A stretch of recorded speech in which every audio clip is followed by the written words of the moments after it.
Okay, so why don't we go ahead and get started? We are going to, my name is Yerina Mujica with the Natural Resources Defense Council. Welcome to the Sustainability in Affordable Housing Lender Learning Network webinar series. Today we are going to talk about the role of commercial property assessed clean energy, CPACE, in financing for affordable multifamily housing. Before we get started, let me just provide a few housekeeping items for folks.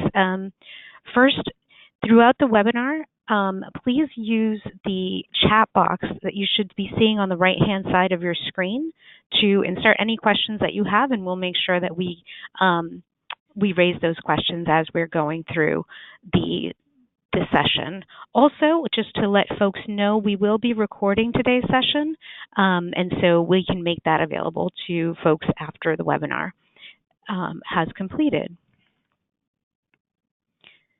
So let me introduce the speakers that we have joining us today.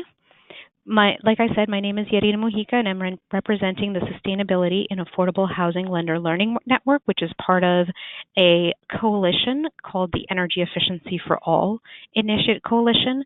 I'll give a little highlight of that in a minute, but we are joined today by Elizabeth Chant and Peter Adonchik from the Vermont Energy Investment Corporation, who are going to talk about a report that they authored regarding taking a look into the CPACE financing mechanism and its effectiveness and the opportunities that exist within affordable multifamily. In particular, Mark Zilking from Energize New York, who runs the CPACE program here in the state of New York, and Bracken Hendrix from Urban Ingenuity, who will share, both Mark and Bracken will share some of their on-the-ground experiences with CPACE transactions and how those are being applied in the affordable multifamily space. So turning to the Energy Efficiency for All, wanted to just give folks a little bit of background. As this is a partnership among the Natural Resources Defense Council, where I sit, the National Housing Trust, Elevate Energy, and the Energy Foundation. We have come together, we've been working together for about over 3 years now as a coalition-driven collaborative working across 13 states in the U.S., and you can see on your screen the states that we work in. Our goal as the Energy Efficiency for All team is to increase energy efficiency in affordable multifamily housing. And one part of this work is to support strategies that align energy efficiency resources with the financing process. And so that brings us to the Sustainability in Affordable Housing Lender Learning Network. SALN, as we like to call ourselves for short, is a network that is led by a number of CDFIs and other folks involved in affordable multifamily housing. You can see their logos here on the slide, but it includes the Community Investment Corporation, Community Preservation Corporation, Elevate Energy, Enterprise, LISC, and the National Housing Trust, along with NRDC. And our vision within the SALN network is to create a stable, affordable multifamily housing environment for all, supported by investments in environmental sustainability. So we really work to leverage the collective expertise and relationships within our network to support multifamily housing financing market, where lenders value environmental sustainability as a means to support economic sustainability. So recognizing the importance of maintaining the affordability of energy costs within affordable housing as a way to really preserve the affordability of this housing for low-income and moderate-income populations across the country. So with that introduction, I am going to turn it over to our colleagues at Vermont Energy Investment Corporation, Elizabeth and Peter, and let you guys give us a good overview of the CPACE findings that your report highlights. Wonderful. Thanks so much. VEIC was delighted to get involved in this work. It really brought together our two mission focuses of energy financing and work with the affordable housing community. Before I get into some of the results we found, I do want to say a word about methodology. I didn't want to bore you with a slide, but I will bore you with my voice for about 30 seconds. The methodology for this was really lots and lots and lots of picking up the phone, calling program administrators, calling people who are doing this business, and just lots of phone work. I do want to give a shout out. Peter and my names are both on the report, and our two co-authors here at VEIC are Stephanie Morse and Kate Callahan, who did just wonderful work in tracking a bazillion phone calls, outbound and inbound. We started with data from pacenation.us. If any of you are not familiar with that source of data, it's a wonderful source of data on what's going on in the PACE world. We started out by cataloging all of the existing programs. When did the enabling legislation happen? When did the program start? What deals they had done? Then we started to drive down, and this was all the phone work on, okay, let's get down to the individual sector that we on this phone call are interested in, and that's the multifamily affordable housing sector. So we wanted to find out, of all the PACE deals that had been done, what it was the level of activity in this sector. And then we took it a step further and really drove down into deal by deal what had happened, what were the characteristics, and how could we start to characterize what was going on in the marketplace.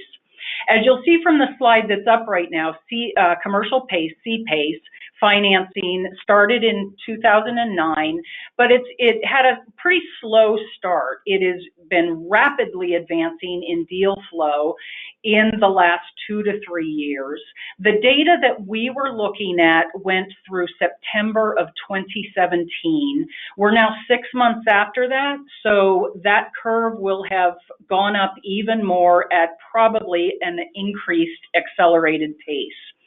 There are 30 states that have enabled CPACE. That's not specifically for this market we're looking at, but generally have enabled CPACE. There have been over 1,000 deals as of September 2017. But as we started into that list of, okay, what specifically is going on in the sector we're interested in, the multifamily affordable housing sector, it turned out of those 1,000 plus deals, there were only 15 in this sector.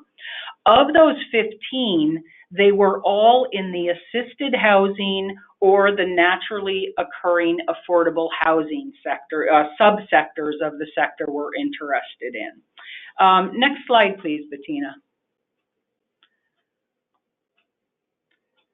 So why isn't that number higher? Why isn't it, out of 1,000 deals, 250 of them are in the sector we're interested in?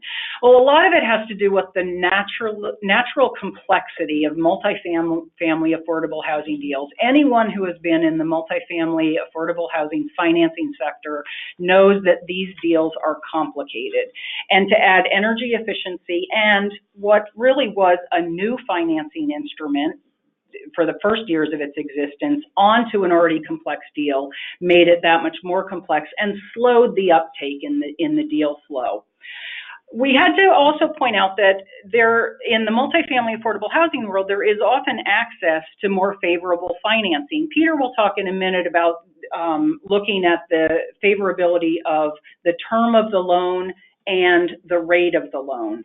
CPACE can offer a set of financing that often isn't, it can be beat, so to speak, by a longer term. 25-year terms are not unheard of in the affordable housing world, or a lower rate if a housing finance agency has, for example, done a bond.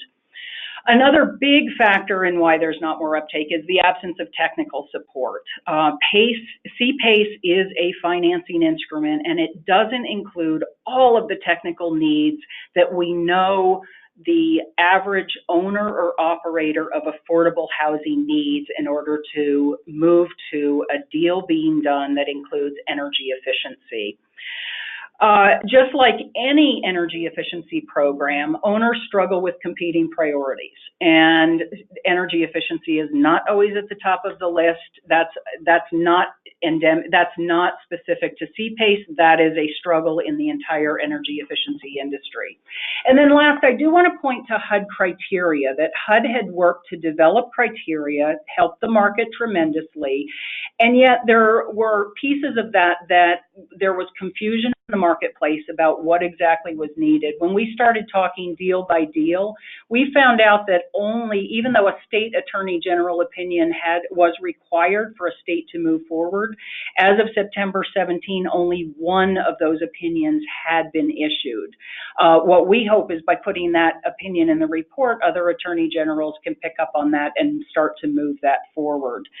With that, I'm going to turn it over because these are the reasons why it's been hard to get CPACE in. Peter's going to start out by talking how there is a case for getting this financing tool used in this sector. Great, thanks, Elizabeth.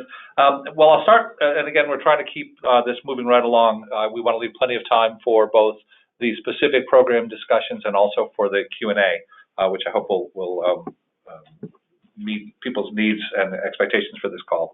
But very quickly, I'd like to highlight several things. First of all, what is PACE and how is it different from a loan? So the first point is that it is a tax assessment. It's tied to the property, not the owner. And the reason that's important is, as we move to the second bullet, there we are, is that it is off balance sheet. And that's a term that I think a lot of people use without necessarily understanding what it means. Very briefly, a balance sheet measures what you own and what you owe, your assets and your liabilities. And because PACE is an annually occurring tax obligation, not an amortizing loan, it does not appear on the balance sheet. It is treated as an income item because, as I say, it's annually occurring. That becomes significant and will be one of the bullets we discuss in just a moment. The other thing is that the eligibility for PACE is based on the equity in the building, the difference between the value of the building and any existing liens on the building. The reason that's significant is it's a different queue. So this sector has, as Elizabeth mentioned, very complex financing. There's a lot of subordination. There's a lot of preferences placed on where different financing occurs. All of those financings are loans, and they are based on the cash positions and so on of the borrower. PACE is different. It is based on, as I said, the difference between the market value and the value of those loans. And so there can be situations where someone is unable to qualify for a loan, but they are still eligible for PACE. The next bullet, structured to recoup savings to recover costs, that is the rationale for the underwriting. The idea is that the avoided energy costs will generate the cash flow to meet the demands for the annual tax obligation. The next point about the potential to fill the financing gaps is important because it's in that different queue, and also, as we'll mention in our recommendations in a moment, it's a good way to think about PACE as a supplement to the financing options that you're already familiar with.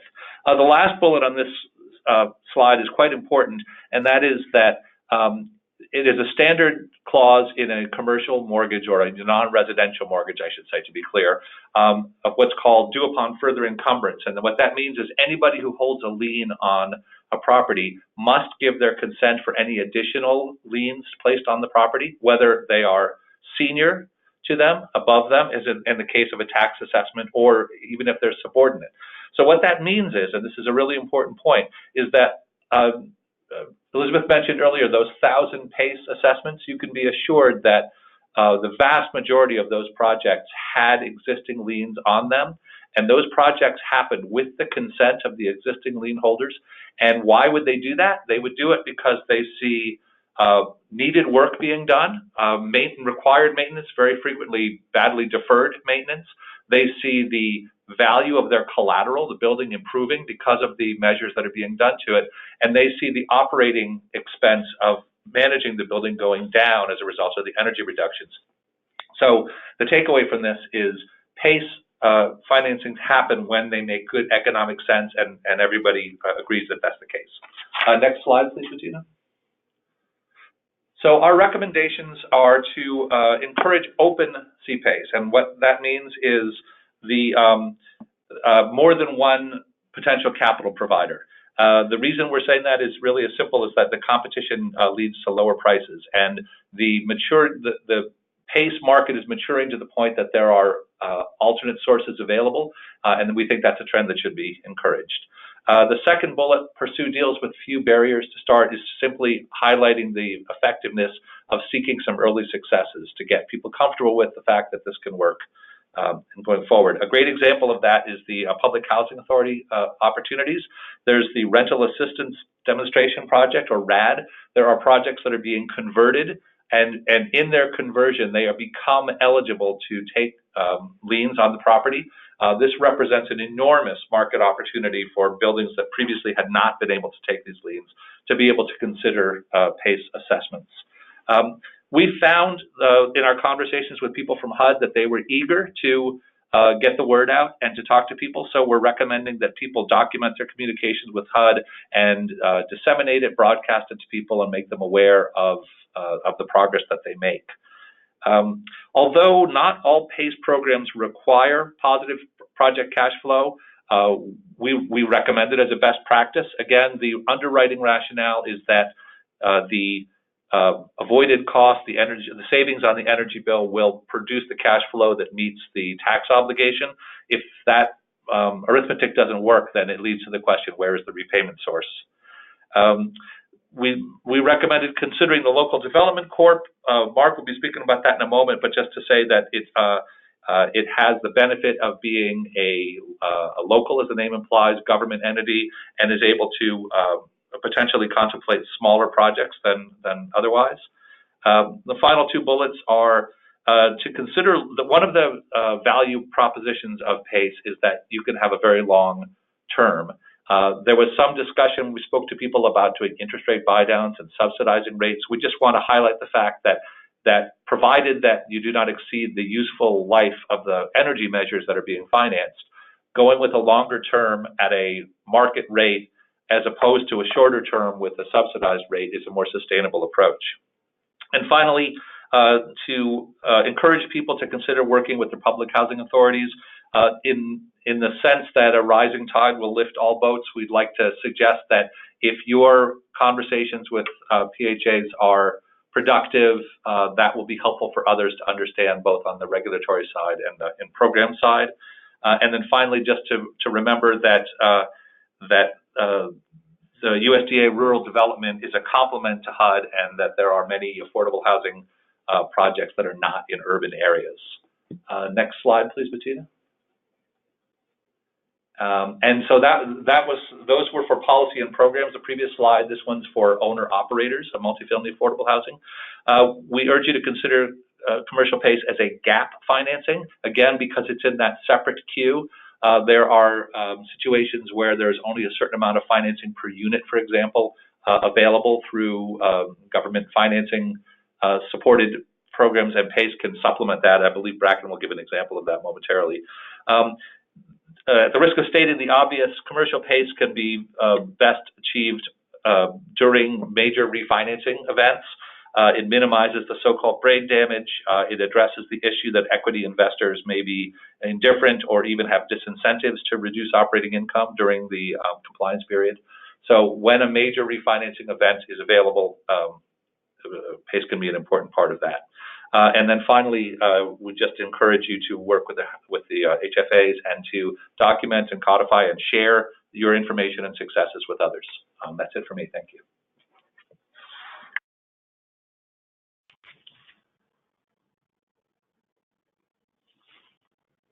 And now we turn to Mark. There we go. Perfect. Hi, everybody. Mark Thielgang here.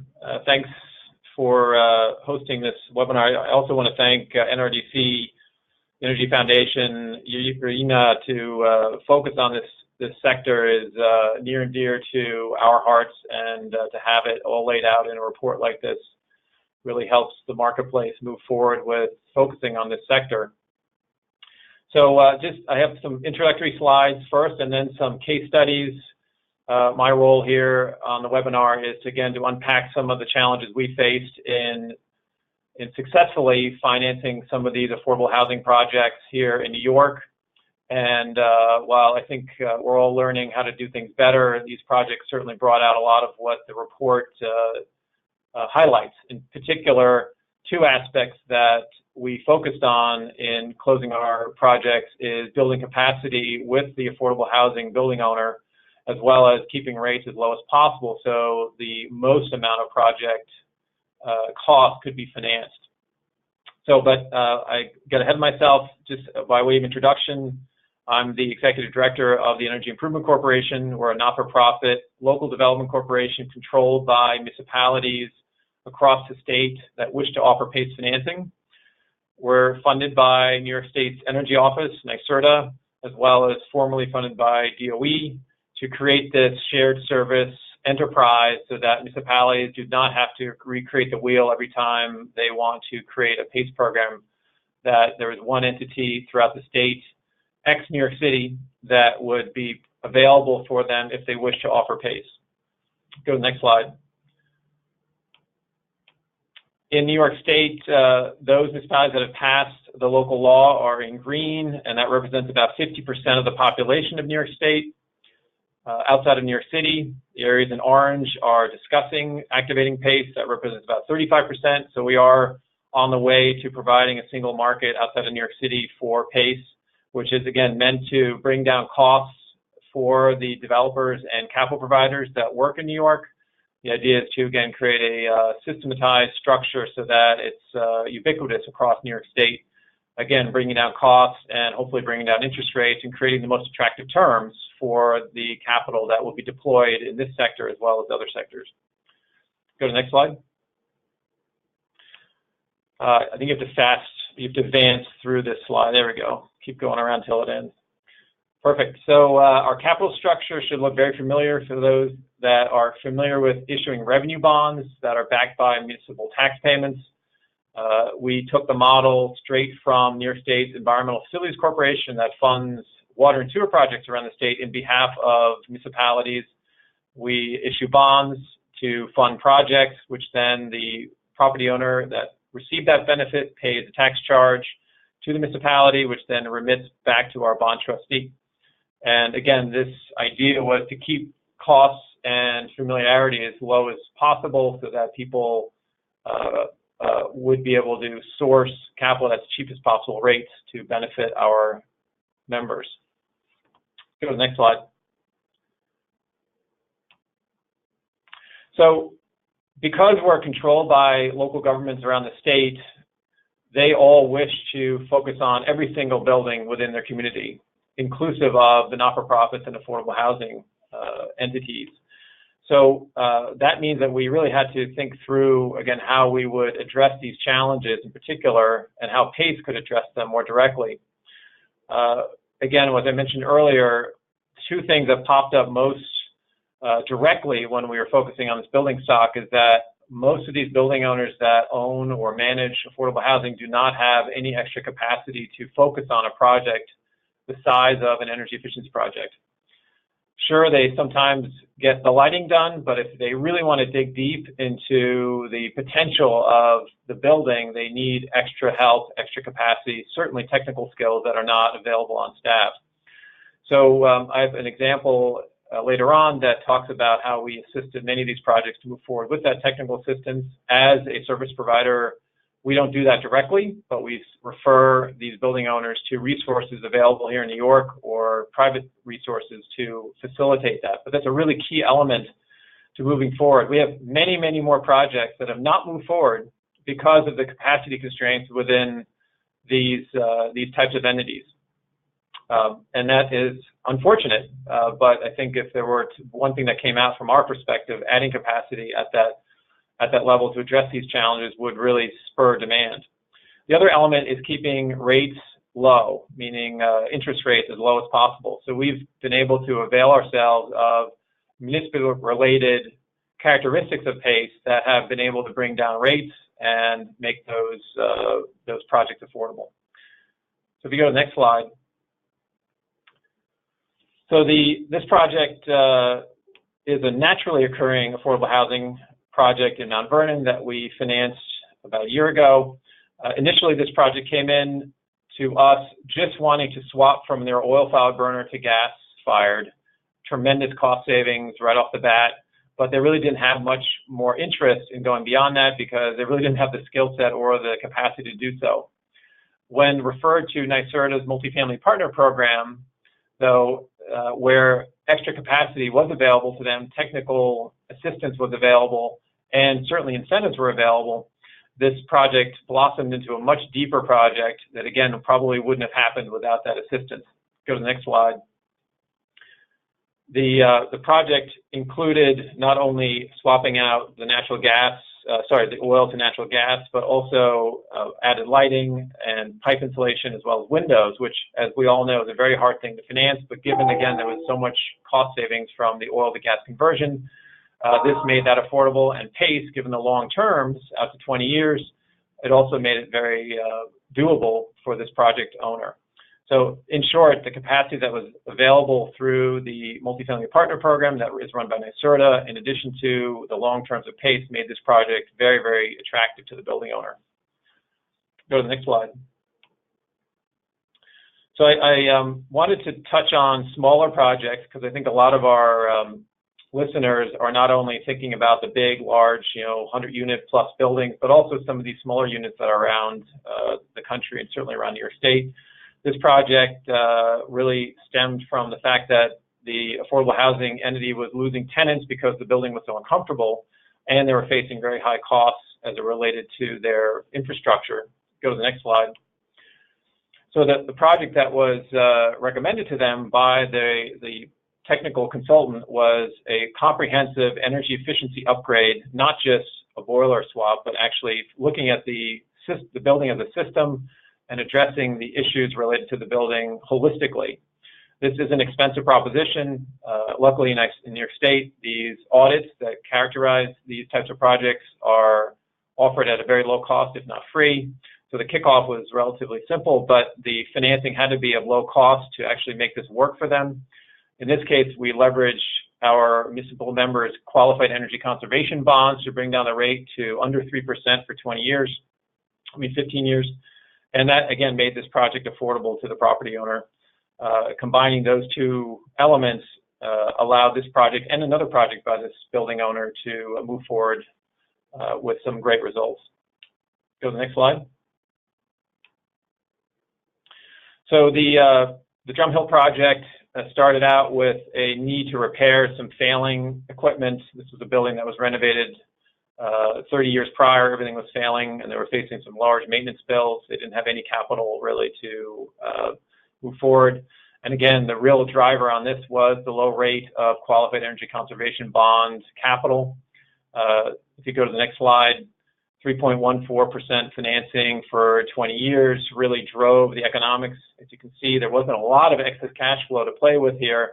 If we had been even 100 basis points higher in interest rates, it probably wouldn't have cash flowed at all.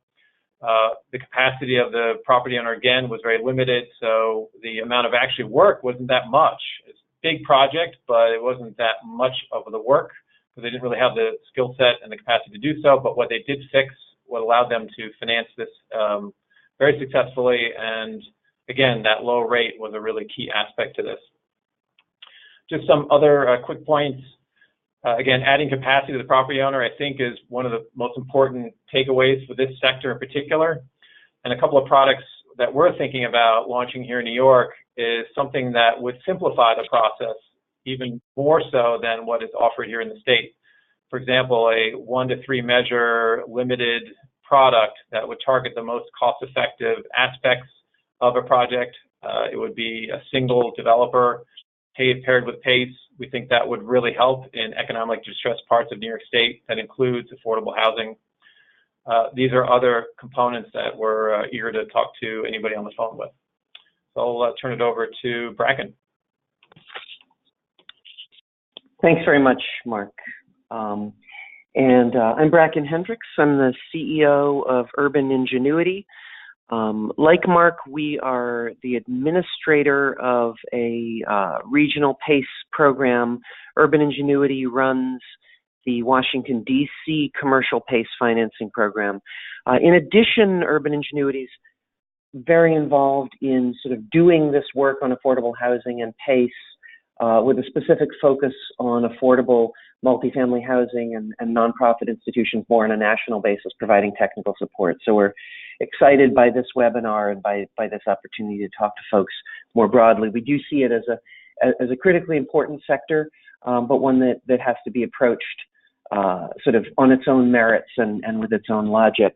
Also want to just say, sort of echo some of the conversation that the study that VEIC and Energy Efficiency for All have done here was really a great contribution to really understanding the connection between PACE and affordable multifamily housing. And I think it's worth tracking down and getting the study and digging into it, because they really dug into the track record that's there.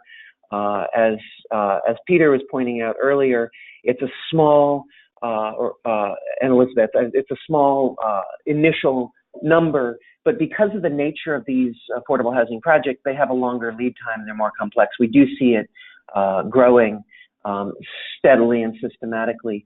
So the DC PACE program, we run the DC PACE program. In DC, we kind of backed into a body of work that I think builds nicely on what Mark and Energize New York have done. He was talking about non-HUD assisted, state and locally subsidized affordable housing or assisted properties, as well as naturally occurring. We ended up using PACE in the first instance where it was used with a low-income housing tax credit financing, and then we funded the first use of PACE where there was a rental subsidy from HUD, and we went through the formal approval process from HUD regarding sort of acceptance and embrace of PACE alongside various sort of public housing subsidies that were flowing through the housing authority into mixed finance deals. So it's an interesting, it's a subset of the affordable multifamily space, but we think it's hopefully it'll be useful to walk through a kind of a case study about how these numbers come together, how PACE can create a new and discrete layer of additional capital resources to fund these projects. In addition, I'll talk at the end a little bit about the use of tax-exempt proceeds. Mark was just stressing the importance of shaving down the interest rate so that PACE sits well with other forms of long-dated, low-cost capital that are available in the multifamily space. PACE provides certain things that are unique, that are intrinsic to the structure. And so in DC, we also did the first occasion where PACE was funded with tax-exempt proceeds, sort of using tax-exempt municipal bonding structures to make a lower-cost investment capital available. So jumping to the next slide, I want to kind of quickly walk you through a case study. The numbers I'm going to talk through are generalized from a large gut rehab, affordable housing, a 4% low-income housing tax credit funded deal, but it has a number of other pieces of capital. The photo here is from a different project than the numbers I'm about to walk through, but I did want to reference the Phyllis Wheatley YWCA is a transitional subsidized affordable housing project in a rapidly gentrifying neighborhood in Washington, D.C. called Shaw. There is some analysis about it in the report by VEIC showing there's a memo that's an attachment to it that shows like what we did to the documents to make a PACE, senior lien sit comfortably alongside the various covenants for affordable housing that existed in this mixed finance deal with the participation of the local housing authority. And in that YWCA deal, we were also, I believe, one of 9 layers in the capital stack. And this is one of the takeaways. PACE can be complicated to put together, but so is affordable housing. And so when you're doing assisted or subsidized affordable housing, very often you have a lot of slices in the capital stack, a lot of different layers and resources being kind of put together in a thoughtful capital structuring exercise. And PACE folds very well into that, and we were able to get all of the lender consents and notifications and approvals just as a natural process, including working through the approvals with the regional HUD office and the federal HUD office as a part of their approval of the overall subsidy regimen. But very quickly, this shows you a $52 million, this is large, sort of the opposite of what Mark was just talking about, the single boiler replacement or the windows or those sorts of things. This is using PACE as a layer in a large gut rehab. So there's an acquisition cost, there's a hard cost, there's soft cost. This is a very, very common situation in affordable housing. $52 million of need and $50 million of available resources to fund the project. The obvious thing to do is, either these projects kind of stall while people look around, or you have to put in really kind of precious dollars from the developer or from an agency and tie those funds up. Or most often what we see is that folks try and squeeze out the gap. You put in the cheapest boiler, single pane windows instead of triple pane windows, and really kind of cut corners. Bringing in PACE, and especially a lower cost tax exempt, long dated variant of PACE, can be very helpful. In the YWCA, that was a taxable deal though, and because we were filling a gap and it was additional proceeds offset by savings, it was very welcome. So jumping to the next slide, if you take this, and one more, yep. If you take this structure where you bring in, actually, if you jump back, I think there's one animation that's missing. There you go. What we end up doing in this project is we looked at putting the higher cost investment in, filling the gap, building the building right, and actually increasing the capital budget by bringing in another $1 million worth of solar that was generating additional cash flow. So we actually bumped the sources and uses up to a project that was in balance at $53 million. But so you can jump ahead now. So this is just showing that basic project with $2 million of gap financing from PACE, another $1 million for the solar. So you bring in a $3 million layer. That's the capital budget impact. So you had a situation where you didn't have enough money on the front end to build the project you wanted. You bring in the PACE layer, you build a higher quality project. But moving from the but was still just, the developer in this case was just putting forward the $50 million that was required for the gut rehab that they already had allocated. And so the PACE was over and above those proceeds. The reason that's possible is if you move from the capital expense over to the annual cash flows, you can see that $3 million, once you put in the solar and the reduced energy spend, you're bringing $110,000 of utility savings, some operation and maintenance savings, new income from the solar renewable energy credits. So you have this new $300,000 layer of available cash flow on an annual basis. This is, as Peter was saying earlier, this is the operating side of the deal. PACE is bringing new upfront money in, but it's really being repaid over time through a special tax assessment. So these savings can be used to pay down the assessment on that $3 million at $240,000. And what you find is that you have a net new cash flow, a positive net operating income of $70,000 a year. So what have you done? You've taken a project that was $2 million short. You built a better building, bumping your budget up to $53 million, adding an extra $1 million of solar, and you didn't have to come up with that money out of pocket. And then over time, your project is actually worth more because it's throwing off more free cash flow to the tune of $70,000 a year. So this is a very elegant solution if you can put together this pure case where you are actually mining savings that weren't identified in the base project. You're freeing up that cash flow to service the retirement of the PACE assessment over, in this case, a 20-year financing. You basically added both, you solved a capital budget problem and an operating budget problem. So if you jump forward to the next slide. You actually also, just one thing that's worth noting in a low-income housing tax credit project, these PACE proceeds also will serve to increase the tax equity basis. You're basically building a more valuable project, which means that you can actually, through the low-income housing tax credit program, you can actually bring in more of those tax credits, which further reduce the capital need for the investment.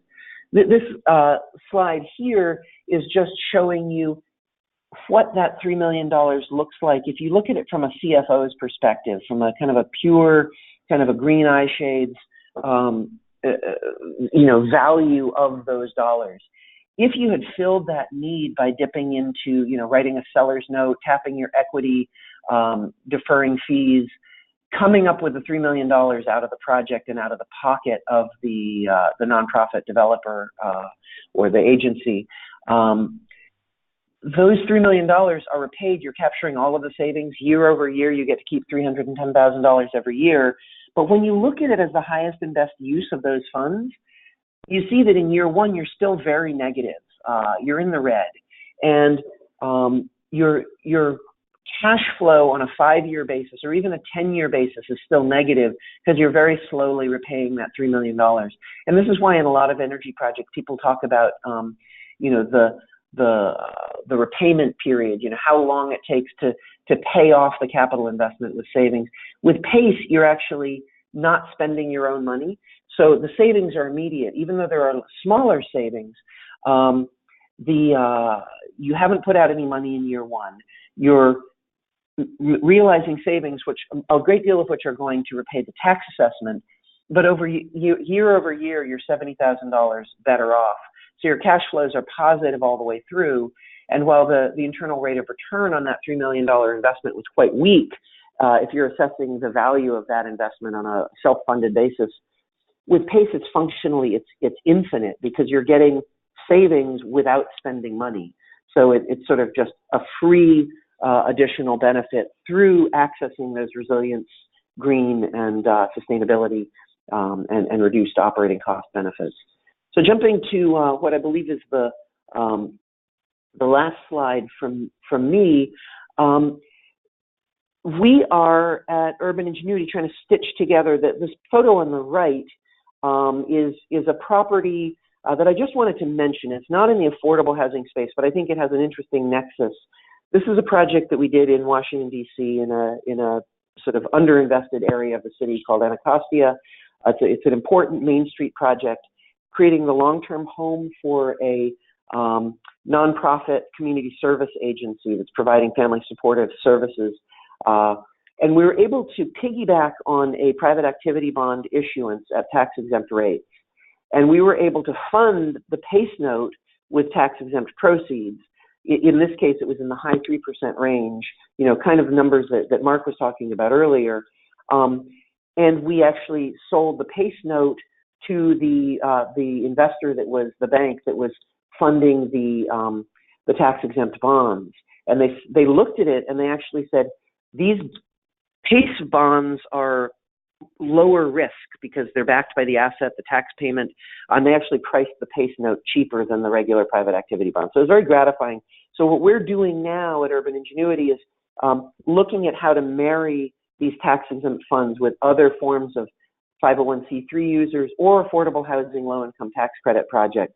And we're working with a number of other PACE jurisdictions on a national basis to identify projects and fund them. So we're trying to figure out where is the opportunity to do this. It's obviously 501c3 entities, universities, hospitals, schools. In the public housing space, I believe it was mentioned earlier that rental assistance demonstration program from HUD is moving public housing authority properties into mixed finance. PACE can be a great addition to that. Maybe we'll talk more about that in the question and answer period.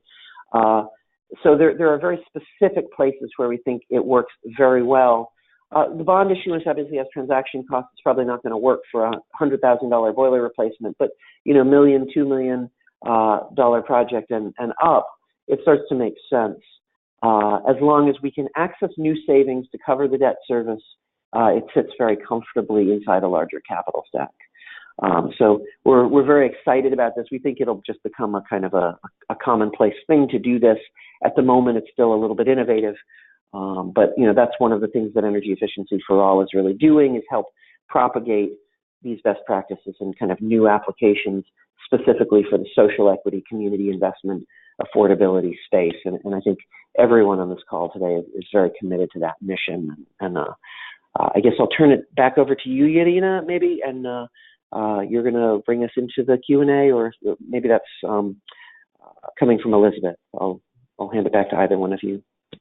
Thank you, Bracken. And I think there is a final slide with contact information for all four of the panelists today. And I would encourage anyone on the call, if you do have questions, please use that chat box that will be visible to the organizers and panelists. If you do have questions, go ahead and put them in there.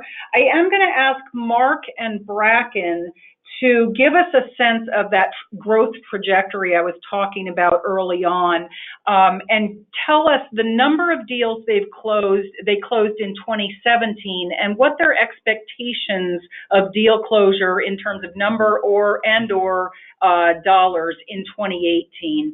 So Mark, is that a number you have relatively handy?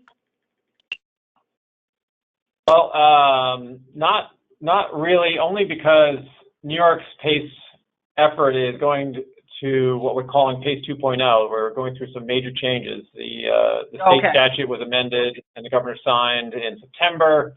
We're relaunching essentially PACE across the state with much better accessibility for entities as well as municipalities.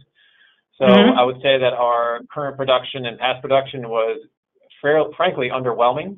But we feel like going forward it'll be much bigger. We're also having two tracks of capital. The track that we were talking about in this seminar was really leveraging the municipality's obligation to pay during delinquency. It's the capital structure that works for other municipal revenue structures.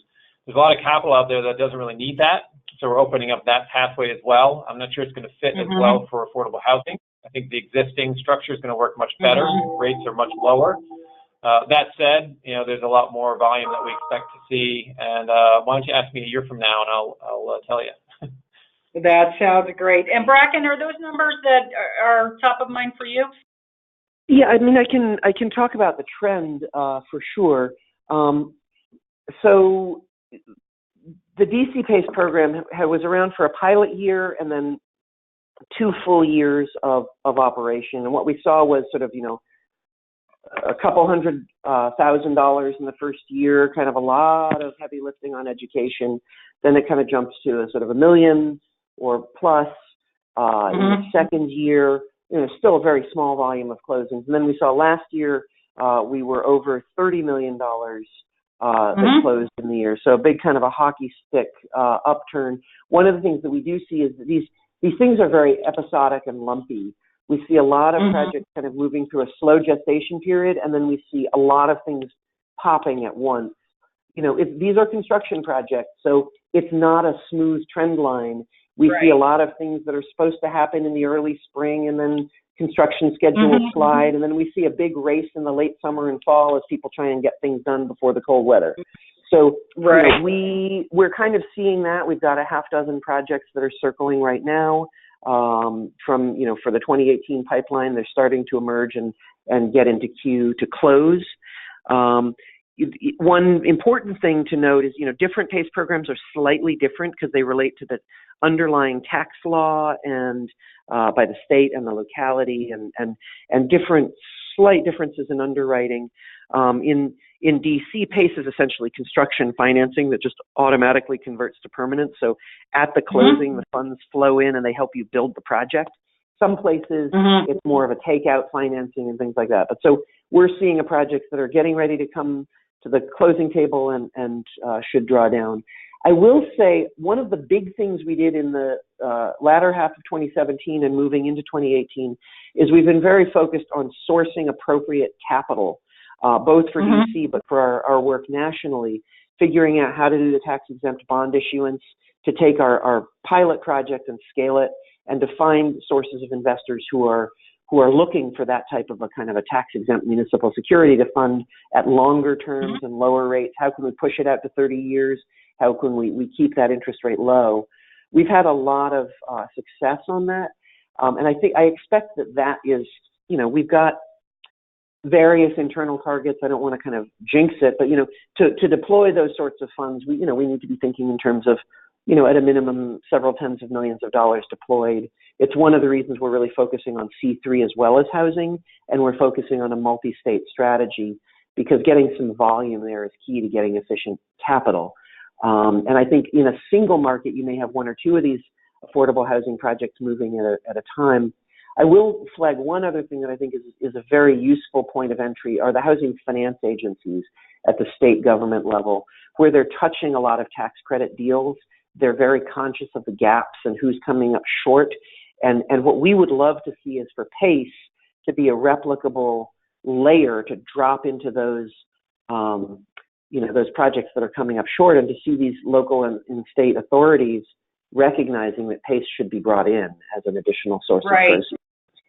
Yeah, and certainly one of the recommendations in the report that we want to encourage those who are out there in the advocacy community is that when there is success in a state and the HFA is involved or has commented on it, that those HFAs talk to each other, they listen to each other, and just like utility regulators, when one does a deal, it's good for the others to hear about it, because it can start to break down some of those barriers. Bracken, you started to get into a question I wanted to also ask Mark and Peter about attempts to bring in capital that is more favorable, whether it is a longer term than what would be normal in the commercial environment or a lower rate. Mark, wondering what strategies, what elements you've been able to do there that make the capital more favorable. Yep. So we've leveraged New York State's revenue bond tax collection structure that automatically lowers the cost of capital, and I think again it's a unique aspect of New York that municipalities, in essence, guarantee the payment to our creditors regardless of whether the property owner pays, because the municipality holds the lien and we hold the fees and the foreclosure process. So that really does eliminate pretty much any credit concerns as it relates to these underlying property owners. So that brings down capital very ubiquitously. The other aspect is, as Bracken mentioned, tax-exempt bonds. We think that may be a solution as PACE for New York scales. We think that is a ready source of much lower cost of capital, even below our current cost of capital for these types of projects. We originally leveraged qualified energy conservation bonds. They're gone thanks to the Tax Reform Act that was passed at the end of the year. So we're going to be looking very closely at that. I think those two things are probably in our wheelhouse for 2018. Great, thank you. And Peter? I would just add the very quick sort of macroeconomic point that when you look at the investor's risk profile of these investments, the capital providers, having a super senior lien like this on the PACE assessment is an exceedingly low risk investment. And interest rates bearing in mind that interest rates in general are going up, the differential between the lowest rates out there, risk-free government investments and PACE are converging as more people recognize that these are very attractive investments. So I think a huge part of the explanation of that curve that we looked at in one of the very first slides is partly it's the infrastructure developing, bringing together projects and capital, but also I think it's investors are herd animals and they get comfortable with the structure and go for it, which again is consistent with the recommendation for open PACE of affording yourself the opportunity to have more than one capital source. Great, thank you. We only have about 3 minutes left, and I want to check with Bettina and Yorina and see if there are any final comments, but I just want to say thank you. Great, thank you so much, Elizabeth. And Bettina, please jump in here if there is another question that has come in. Yeah, I actually did want to ask one. Actually, there are a couple related to, I think, an important issue, so if we can quickly address it. It's the question, I think, mostly for Bracken here, is can PACE help address the issue of renovating buildings in the middle of the LIHTC funding cycle? Because as we know, getting additional debt at that time is really difficult. Yeah, and I actually think while we were sort of focusing on the GAP project, during a recapitalization, PACE makes a lot of sense to fund measures during a compliance period under the Low-Income Housing Tax Credit Program. It's locked up for 15 years. You don't really want to bring in new debt because you've got the set of tax equity and debt investors already in for the 15 years. PACE is an interesting way to address capital equipment needs, failures in mechanical systems, et cetera, without overly depleting capital reserve budgets or complicating obligations. If you're using a new energy savings to pay down the debt service and you're bringing it in as a tax obligation, it's a special assessment. It doesn't kind of upset the cart. So it's quite useful there. One other place that's also interesting that we're starting to see are things that have come out of their compliance period but aren't going through a major recapitalization. So the project was maybe affordable housing, that was done 20 years ago, and it's just kind of sitting with some capital needs, but there's no plan to immediately renovate it. It's a great way to just deal with deferred maintenance, upgrade a property without upsetting the whole without requiring a complete refinancing and restructuring. So we see a big opportunity there. Thank you. That's perfect. And Yarina, if you want to just close us out. Great. Thanks, Bettina, and thank you all, Elizabeth, Peter, Mark, and Bracken. Thanks so much for joining us today, for sharing your research and your expertise on this topic. I'm really excited to see what comes out of the next year, and maybe we'll take you up on that and do a follow-up webinar in a year from now. Folks, thanks also to everyone who joined this webinar, and we will be sending out a follow-up email to all the folks that participated. That will include a recording of the session and also the report that we referenced in this session. So keep an eye out for that, and do please feel free to reach out to any of us if you have questions now or in the future. Thank you all. Thank you.